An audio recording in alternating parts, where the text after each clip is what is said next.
नमस्कार, मैं निरंकार और प्रीलिम्स बूस्टर प्रोग्राम में आप सबका स्वागत है। राज्य व्यवस्था के एक प्रश्न को हम लोग देखने चल रहे हैं और इस प्रश्न में हम लोग राष्ट्रपति से संबंधित कुछ बातों को समझने का प्रयास करेंगे। देखिए ध्यान से, क्रम निम्नलिखित कथनों पर विचार करें और उपयुक्त कथन में से कौन से कथन सत्य हैं, यानी सही कथन की आपको पहचान करनी है। पहला कथन है, अनुच्छेद 143 के तहत राष्ट्रपति मंत्रिपरिषद की सलाह पर अध्यादेश जारी करता है। ध्यान दीजिएगा, अध्यादेश यानी ऑर्डिनेंस। तो ऑर्डिनेंस होता क्या है, इसको समझने का प्रयास करिए। हमारे संविधान के अनुच्छेद 123 में इसका प्रावधान किया गया है, यानी किसमें? आप कहेंगे आर्टिकल 1, 2, 3। इसमें अध्यादेश की शक्ति राष्ट्रपति को दी गई है। अब अध्यादेश है क्या? अध्यादेश वास्तव में कानून का एक विकल्प है। जब देश में कानून या नए कानून बनाने की परिस्थितियां मौजूद ना हो, ऐसी दशा में मंत्रिपरिषद के कहने पर या सलाह पर राष्ट्रपति उसी कानून के विकल्प के रूप में एक ऑर्डिनेंस जारी कर देता है। यह आप देखेंगे लिया गया है 1935 के एक्ट से, हमारे संविधान में लिया गया। लेकिन अंतर यह है कि यह 35 के अधिनियम में गवर्नर जनरल का विशेषाधिकार था। यहां पर राष्ट्रपति जारी करता है मंत्रिपरिषद की सलाह पर, यानी मंत्रिपरिषद की सलाह पर कहने पर। ठीक है। अब ऑर्डिनेंस कब कब जारी हो सकता है, ध्यान समझने की बात है। भाई कोई देश में कानून बनने की परिस्थिति अगर नहीं है तो कब नहीं होगी? भाई कानून कौन बनाता है? तो कानून बनाने का काम विधायिका का है, यानी लोकसभा, राज्यसभा और राष्ट्रपति तीनों मिलकर के कानून बनाते हैं। अब मान लो सत्र ही नहीं चल रहा है और कानून बनाना जरूरी है। मान लो कि लोकसभा का सत्र नहीं चल रहा है और राज्यसभा का भी नहीं चल रहा है, ऐसे में ऑर्डिनेंस जारी हो जाएगा। मान लो लोकसभा का चल रहा है और राज्यसभा का नहीं चल रहा है, तभी ऑर्डिनेंस जारी होगा। मान लो लोकसभा का नहीं चल रहा है और राज्यसभा का सत्र है, तब भी जारी हो जाएगा, क्योंकि दोनों होना चाहिए। और मान लो कि दोनों सत्र चल रहे हैं, लोकसभा का और राज्यसभा का दोनों सत्र चल रहे हैं, ऐसे में ऑर्डिनेंस जारी नहीं हो सकता। तब आप बिल लेकर के आओ भाई, पास करके लेके आओ, राष्ट्रपति साइन करेंगे। तो ऐसी स्थिति में ऑर्डिनेंस जारी होता है। अब ये ऑर्डिनेंस कितने समय तक चलता है, ध्यान दीजिए। मान लो कि ये ऑर्डिनेंस आज की डेट में जारी हुआ, यानी यहां पर हमने क्या कर दिया, अध्यादेश जारी कर दिया। फिर अगली बैठक तो होनी है 6 माह, यानी सत्र तो चलेगा ही ना, 2 सत्र के बीच में 6 माह से अधिक का समय नहीं होना चाहिए। तो अब ये 6 माह चलता रहेगा। 6 माह जैसे बीतेगा, नया सत्र शुरू होगा और यहीं पर होगी प्रथम बैठक। सत्र का जो पहली बैठक जो होगी, उसके 6 सप्ताह के बीच में, 6 सप्ताह से पहले अगर इस अध्यादेश को लोकसभा राज्यसभा पारित कर देती है तो यह कानून परमानेंटली बन जाएगा। और अगर नहीं पास होता है तो अध्यादेश यहीं पर क्या हो जाएगा, समाप्त हो जाएगा। यानी अध्यादेश कितना चल सकता है, तो आप कहेंगे 7.5 माह तक अध्यादेश बिना संसद से पास किए चल सकता है। तो ये पूरी अध्यादेश की कहानी है। अब देखिए ध्यान से, इस आधार पर हम इसको सही मानेंगे। अब इसमें जिक्र कर दिया है अनुच्छेद 143 का, हम चाहते हैं कि आप इसको भी समझिए। देखिए ध्यान से, जो आर्टिकल 143 है, इसमें क्या होगा, जैसे संविधान है या आप कहेंगे कानून है, इससे संबंधित कुछ मामला हो या आप कह सकते हो तथ्यात्मक कोई बात हो और राष्ट्रपति के पास मामला है। राष्ट्रपति को कोई जरूरी नहीं है कि संविधान की जानकारी पूरी हो या कानून के बारे में उसको जानकारी हो। ये कानून और संविधान की जो व्याख्या करने का अधिकार है वो किसके पास है? सुप्रीम कोर्ट के पास है। और जो CJI, chief justice of India है एक तरफ, और प्रेसिडेंट को संविधान संबंधी या कानून संबंधी कोई सलाह लेनी है तो प्रेसिडेंट इनसे सलाह ले सकते हैं, यानी सलाह मांगते हैं। अब ध्यान दीजिएगा, प्रेसिडेंट के द्वारा मांगी गई सलाह पर सुप्रीम कोर्ट सलाह उनको दे, यह बाध्य नहीं है, यानी सलाह देने के लिए बाध्य नहीं है। अच्छा, मान लो इन्होंने सलाह दे दिया राष्ट्रपति को, तो जो सलाह इनके द्वारा दी गई किसी मसले में, उस सलाह को राष्ट्रपति मानने के लिए भी बाध्य नहीं है, ये ध्यान रखिएगा। तो अनुच्छेद 143 में क्या है कि विभिन्न मुद्दों पर राष्ट्रपति सुप्रीम कोर्ट के सीजीआई से सलाह मांगते हैं। तो हम इस कथन को पूरी तरह से स्पष्ट कर चुके हैं। अगला, अंतरराष्ट्रीय संधि समझौता करना राष्ट्रपति की कार्यपालक शक्ति के अंतर्गत आता है। अब ध्यान दीजिएगा, राष्ट्रपति की कार्यपालक शक्तियों में आप कहेंगे अंतरराष्ट्रीय संधि समझौता आता है, मतलब जो भी वैश्विक लेवल पर किसी भी मामले में संधि हो, समझौता हो, वो प्रधानमंत्री करते भले हों, लेकिन नाम किसका होता है, किसके नाम से होता है? तो आप कहेंगे राष्ट्रपति के नाम से ही सारे समझौते किए जाते हैं। इसी प्रकार से प्रधानमंत्री से समय समय पर प्रशासनिक संबंधी जानकारी हासिल करना, ये भी कार्यपालक है। प्रधानमंत्री की या अन्य पदाधिकारियों की केंद्रीय स्तर पर नियुक्ति जो है, ये भी कार्यपालक शक्ति है। तो ऐसे बहुत सारी कार्यपालक शक्तियां इनकी हैं। तो यह की कथन क्या है, सही है। राष्ट्रपति की क्षमादान शक्ति का क्षेत्राधिकार राज्यपाल की तुलना में अधिक होता है। अब इसको ध्यान से समझिएगा। क्षमादान शक्ति की जो बात है वह दिया गया है आर्टिकल 72 में, फॉरगिव, यानी राष्ट्रपति को जो गुनाह है किए हुए लोग हैं, सजा पाए हुए लोग हैं, उनको क्षमा करने के कुछ अधिकार दिए गए हैं। अब ध्यान दीजिएगा, अधिकार दोनों को है, यानी किसको किसको है? प्रेसिडेंट प्लस गवर्नर, राज्यपाल को, यानी कि ये किस पर? ये केंद्र सूची पर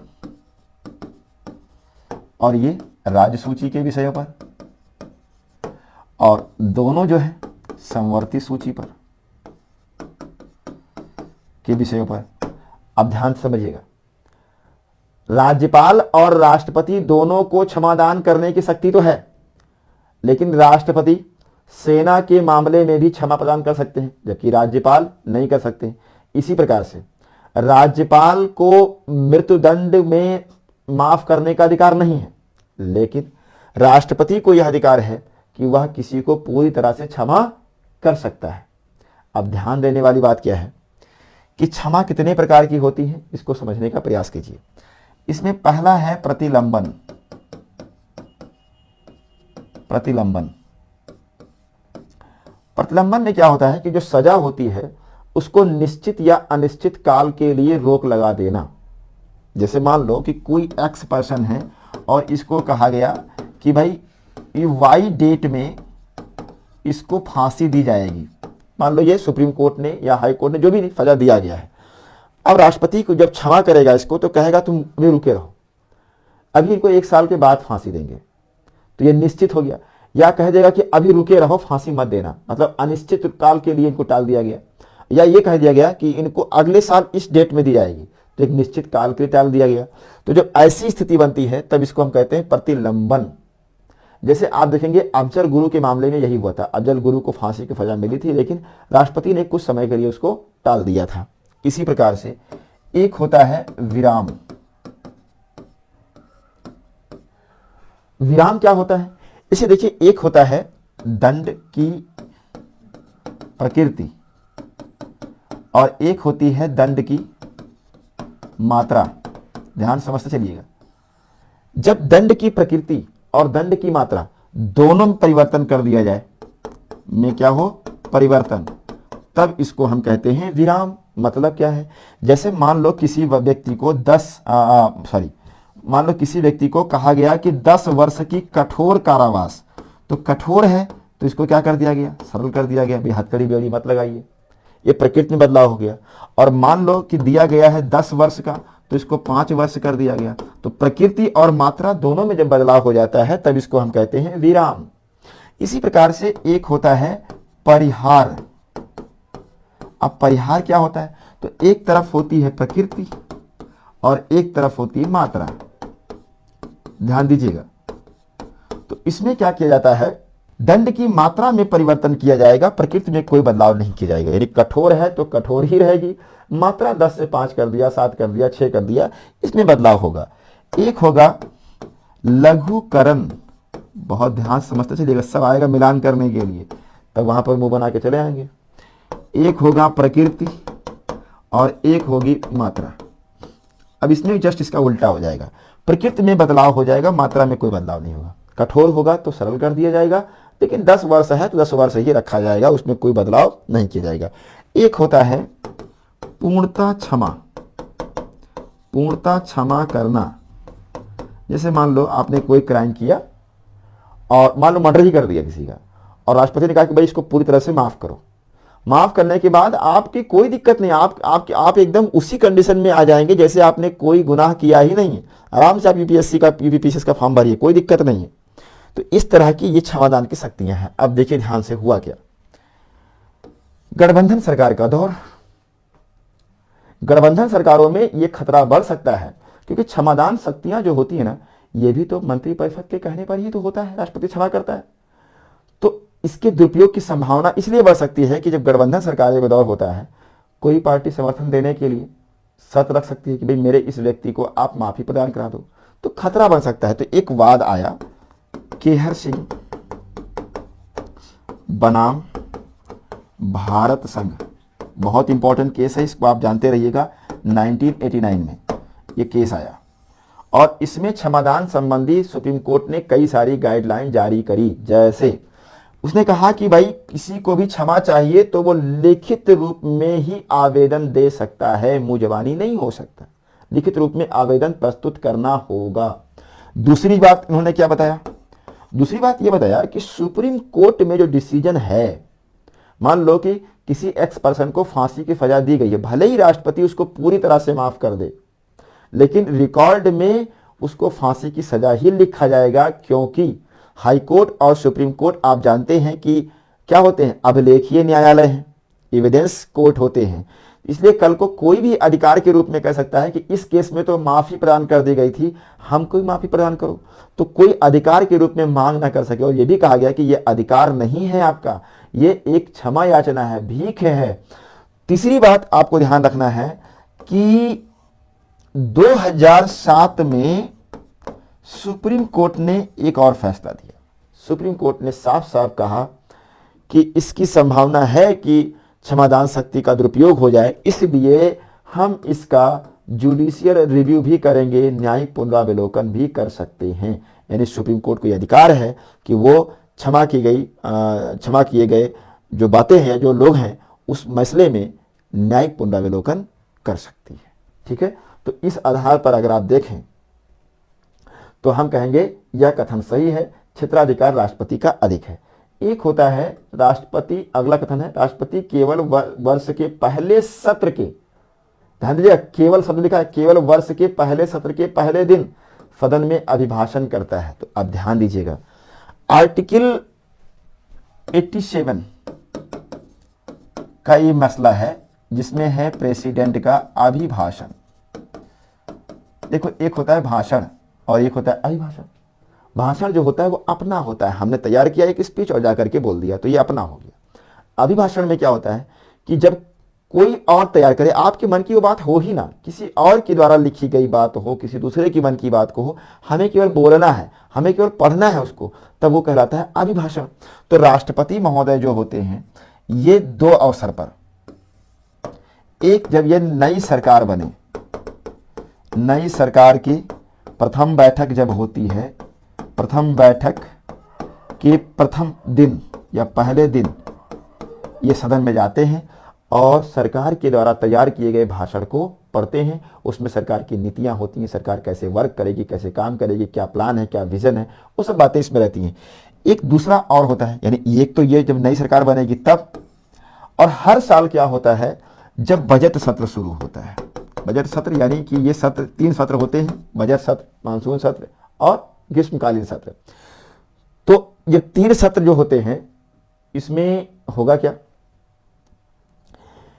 बजट सत्र पहला होता है, और इस बजट सत्र में जब होगा, इसका जो पहला जो प्रथम दिन होगा, इसमें राष्ट्रपति आएंगे और सदन में अभिभाषण देंगे। अभिभाषण देने के बाद इस पर एक धन्यवाद प्रस्ताव आता है कि राष्ट्रपति महोदय आप आए और आपने भाषण पढ़ा, उसके लिए धन्यवाद। और धन्यवाद प्रस्ताव, मान लो इस पर वोटिंग हो गई और ये पास नहीं हुआ, तब भी सरकार के ऊपर कोई फर्क नहीं पड़ता है, नो कॉन्फिडेंस वाली कंडीशन नहीं बनेगी, सरकार नहीं गिरती है। धन्यवाद प्रस्ताव पास हो और चाहे ना पास हो, जनरली ऐसा होगा ही नहीं कि पास ना हो। आप प्रेजेंट टाइम में देख सकते हो, अभी केंद्र सरकार में देखिए तो वहां पर बजट सत्र में क्या हुआ, अडानी साहब का मुद्दा गरमाया था, विपक्ष को वो हल्ला करता रहा। और इसी प्रकार से उत्तर प्रदेश सरकार जो यहाँ पर भी वही हाल चल रहा है, बवाल देख ही रहे। तो खैर ये पूरी प्रक्रिया होती है अभिभाषण की। अब हम आते हैं प्रश्न पर, तो ध्यान दीजिएगा, ये केवल वर्ष के पहले सत्र नहीं होता है, जब नई सरकार बनती है तब भी पहले दिन होता है। इस आधार पर यह गलत हो जाएगा, तो सही कथन कौन सा है? इस आधार पर देखें तो इसका पहला स्टेटमेंट गलत हो जाएगा, क्योंकि यहाँ पर 123 होना चाहिए, 143 लिखा हुआ है। और ये केवल एक वर्ष के पहले सत्र पे नहीं होता है, बल्कि नई सरकार बनने के प्रथम बैठक के प्रथम दिन भी अभिभाषण होता है। तो ये पहला चौथा गलत है और पहला गलत है। इस आधार पर अगर सही उत्तर हम देखने जाएंगे तो दूसरा सही है इसका, और इसका तीसरा सही है। डी ऑप्शन इसका सही होगा, 2 और 3।